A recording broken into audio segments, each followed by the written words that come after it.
Halo Jebret Tim. Ada sesuatu yang lagi rame nih. Lu harus kasih dia kesempatan lagi. Di atas kertas lo semuanya harusnya menang. Ada bahasan yang paling ditunggu-tunggu. Buat kalian nih yang udah rasis-rasis ke Calobah, malu kan pasti kan. Phoenix cuma cedera ringan ternyata. Itulah pentingnya pendidikan di atas fanatisme. Selamat datang di Timnas Day.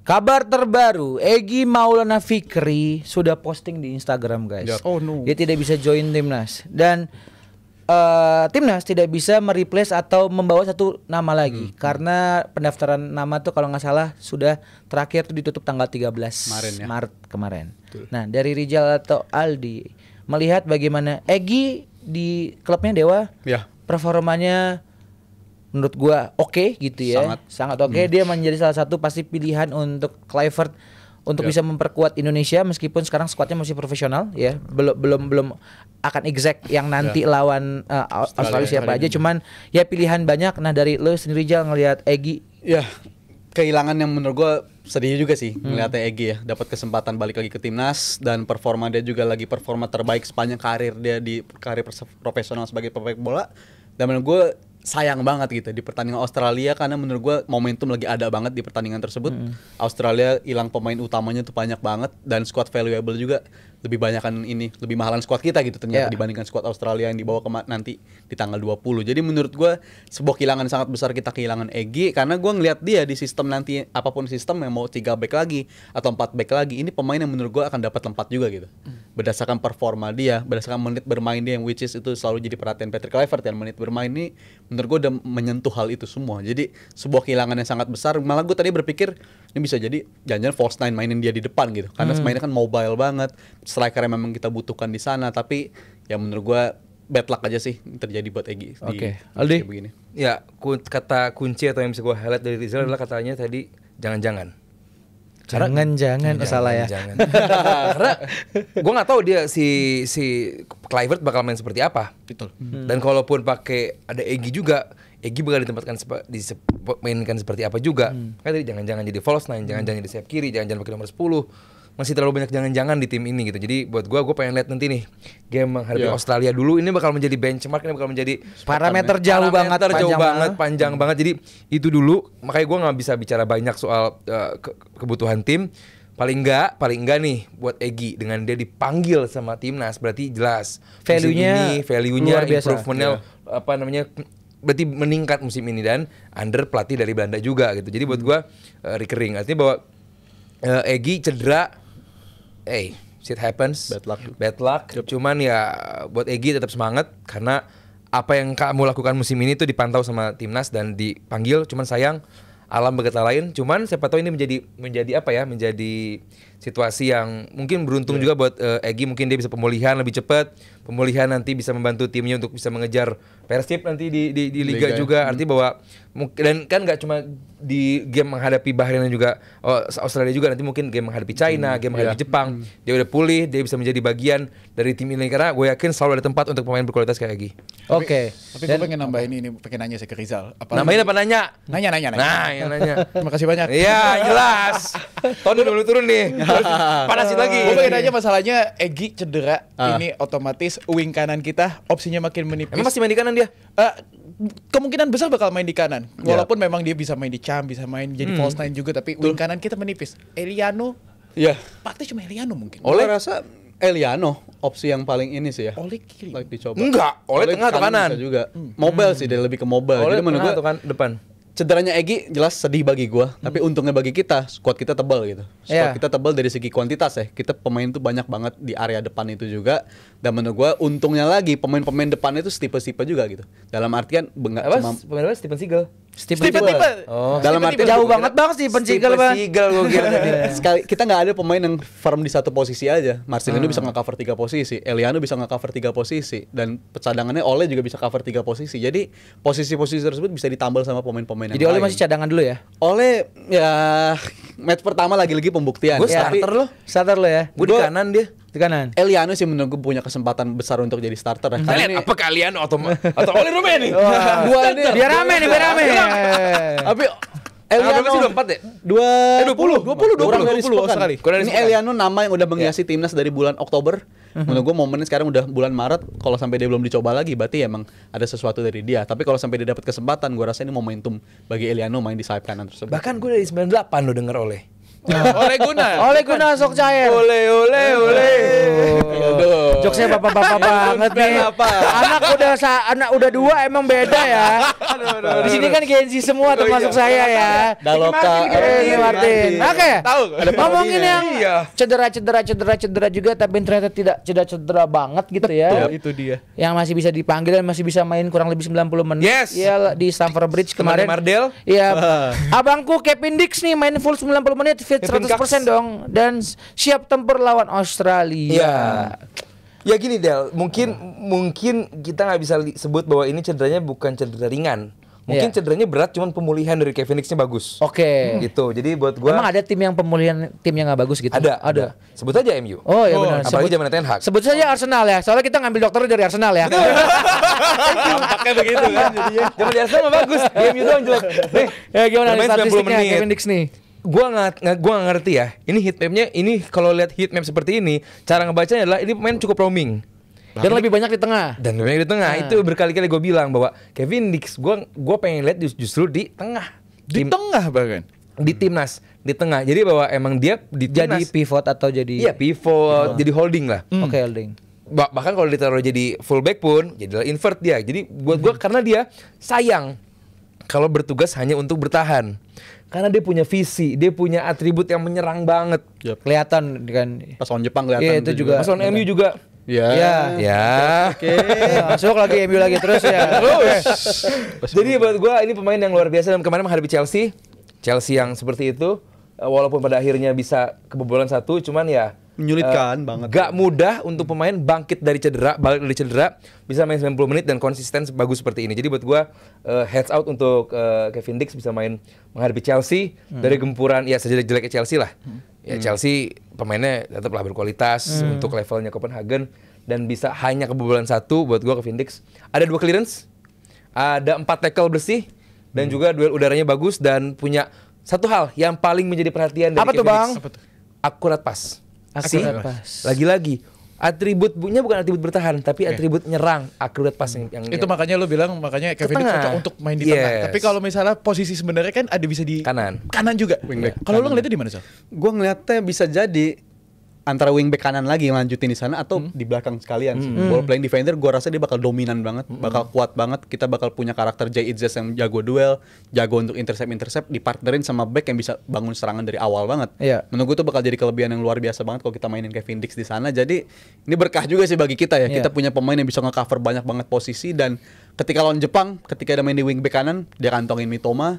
Dan itu kita ngeliat langkah dia tuh kelihatan beda banget gitu. Cara Iya. dia ngepangkan lapangan di area Sebelum kanan dia tuh cedera tuh kemarin ya. serem banget. Iya. Dan menurut gua dia Sayang ya. kesempatan dia terbuka banget buat di posisi manapun. Tapi gua ngerasa back tengah atau wing back kanan sih. Berarti, Di Jal, posisi itu. Kluivert pengen mengembalikan marwah ball defender. playing defender Yes. seperti Kuman. Hidup lagi mungkin. Dan dia punya atribut di situ. Iya, Jadi gue seperti suka Kuman. kalau dia sana main di back tengah. Gua setuju. Gue ngeliat Kevin Dix punya kesempatan. Iya, dengan atribut dan juga tadi sebenarnya yang Rijal dan juga Aldi bilang, kita punya pemain yang kapasitas dan kualitasnya Bukan Asia, memadai. Eropa cuy. Sangat lebih dari cukup lah Oh, banget. bisa gue katakan. Dan ditambah juga dengan blessingnya sekarang, ya kalau dari sisi kita sebagai orang Indonesia ngelihat timnas Australia tuh ya sedang timpang gitu. Itu yang sebenarnya gua berharap banget gitu ya, momentum bisa dimanfaatkan oleh para penggawa-penggawa Garuda. Bagaimana nanti gue juga bener tadi kata Aldi, penasaran banget bagaimana skema atau mungkin Match formasi dari Partai Kluivert yang akan digunakan gitu. Karena kalau kita ngomongin soal ya formasi nanti bisa lebih jauh lah kita pengen ngebahas. Cuman yang paling dekat sekarang nih gue pengen ngebahas sama Aldi dan Rijal adalah kan udah ada nama baru nih. Yap, 3. Ya Emiliano, habis itu Dean James sama Joy Palupesi. Nah, 2 pemain ini kita bukan cenayang gitu ya. Iya, Cuman iya. dari kapasitas mereka apakah mereka langsung suitable langsung main dari menit awal atau malah Kluivert ngelihat kayaknya nih kalau udah lihat dari pertandingan sebelumnya kayak gue pakai pemain yang udah sering main bareng dulu lah. Yeah. Jangan langsung main dari menit awal nih pemain-pemain yang baru didatangkan. Ya silakan Rizal. Gimana aja. Ya langkah paling realistis sih lanjutin apa yang kita selesain di Arab Saudi ya. Pertandingan terakhir lawan Arab Saudi karena itu secara sistem udah oke, kita main responsif, main reaktif di sana, kita bisa ngukum dengan 2 gol lewat gol dari Marcelino. Itu line up yang menurut gue layak untuk dilanjutkan. Tapi lagi-lagi kalau kita ngeliat track record dari para pemain-pemain yang udah menyesuaikan syaratnya untuk bisa tampil di Indonesia, biasanya kita nggak perlu nunggu waktu lama gitu. Iya. Eliano nggak dimainin Eliano ketika lawan Bahrain debut pun langsung dikasih di babak kedua dia. Iya. Di game pertama dia tersedia langsung dimainin. Itu juga terjadi ke Tom Haye, terjadi juga ke kiper ketika Martin Pas, Iya. terjadi ke Bang Jai. Jadi menurut gua ada kesempatan 3 pemain ini siapapun yang tersedia nanti selain si Audero mungkin ya. Kalau Mulyadi. kiper menurut gua tetap dilanjutin si Martin Pas, tapi 2 nama ini ada kemungkinan menurut gua langsung jadi starter berdasarkan apa? Berdasarkan rekam jejak timnas kita. Iya, gitu. tapi kan Ya, balik langsung lagi. ada.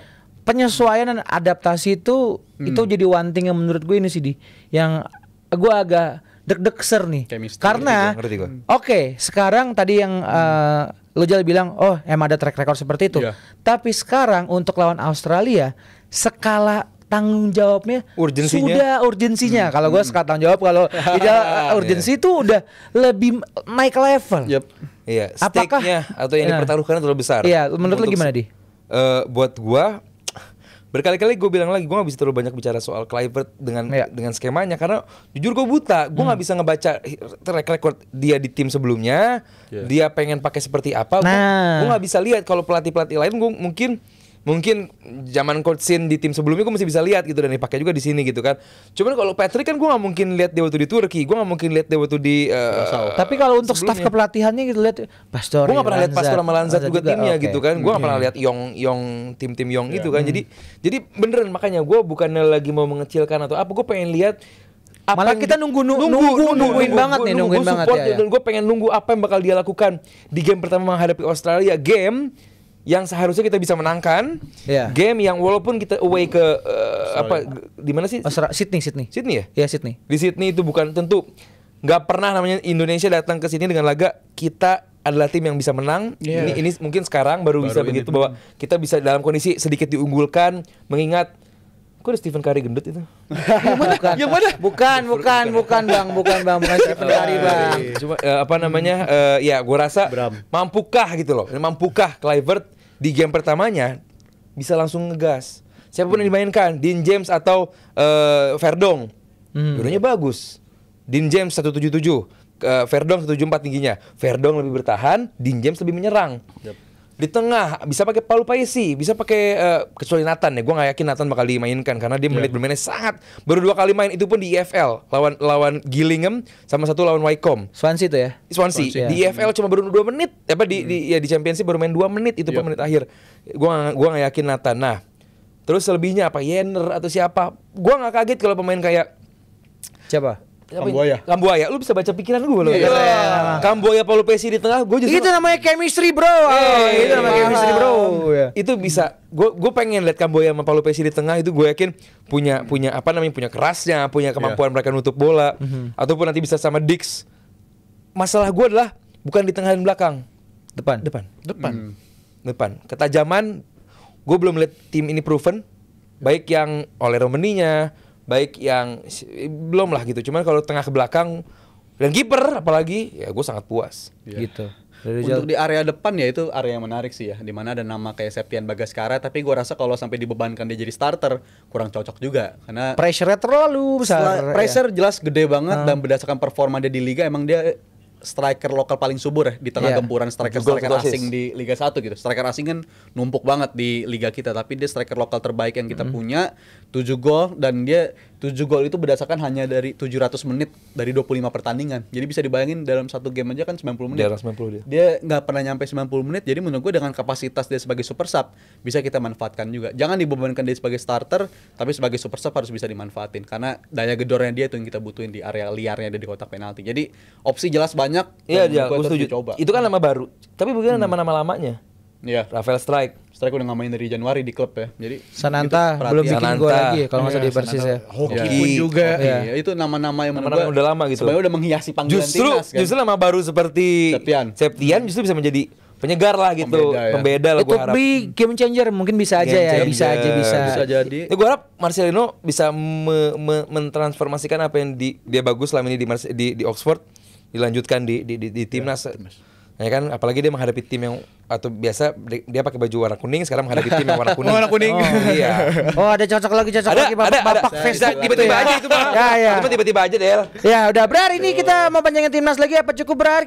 Cukup aja karena mau pada malam mingguan habis ini ya guys ya, sama mau Mingguan aja. SOTR nih kita habis ya, SOTR. Ya, terima kasih teman-teman semua yang sudah nonton ya. Kok malam minggu sih Del? Sabtu ini. Wah, gua udah lupa hari ya. Jet lag. Kebanyakan Masih ya. kebanyakan masih jet lag, Masih jet lag, masih jet lag, 18 jam Sabtu. Iya, makanya gue juga kaget. Ya, tapi semoga saja lah kita makin mendekati untuk menggapai mimpi kita untuk Amin. lolos Amin. ke Piala Dunia. Terima kasih banyak Bang Adel, terima kasih banyak Bang Ali. Terima Thank you, kasih Fai. banyak juga Rizal. Ganteng ya Fai gue liat lu. Apa? Ganteng. Wah, iya juga. Takut sih gua. Rosar tuh ya. Aduh. Oh, sebentar lagi kita akan di topik itu kan. Jangan. Gue pengen ngingetin Jebret Tim karena udah ada episode perdana nanti akhir pekan nanti di Yuasa Stand Up Bola Raga League season 4. Kalian bisa nonton langsung di YouTube dari Jebret Media. Terima kasih pada Awi dan juga PT Mitsindo visual pertama. Happy weekend Jebret Tim. Bye bye. Blue is the color. Halo Jebret Tim. Ada sesuatu yang lagi rame nih. Lu harus kasih dia kesempatan lagi. Di atas kertas lo semuanya harusnya menang. Ada bahasan yang paling ditunggu-tunggu.